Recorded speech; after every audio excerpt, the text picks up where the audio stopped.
伫咧埔子的灰亚工艺师李俊兰，甲六卡做高级的工艺师侯春婷，最近录得到国立台湾工艺研究发展中心的台湾工艺之家认证。咱做伙来看因的艺术成就。幼路的粗灰仔放伫咧架仔顶面，这拢是灰仔艺术家李俊兰的艺术作品。捌伫日本学习有30档漆器甲灰仔创作经验的李俊兰，摕到今年国立台湾工艺研究发展中心的台湾工艺之家认证。伊除了感谢，嘛希望会当协助在地艺术教育。将来在埔子南山窑，这个空间，我也会利用自己的专业，然后在教育推广传承上尽一份心力。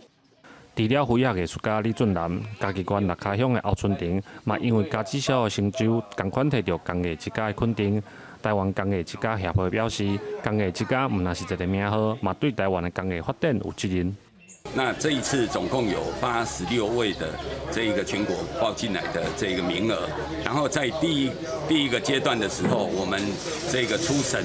就已经这一个打掉了一半。以前是讲艺术家困菜，艺术家困灶骹，表示艺术家是这三个爸爸会当让我去读这种艺术系，感觉应该是伊的很希望一个目标吧。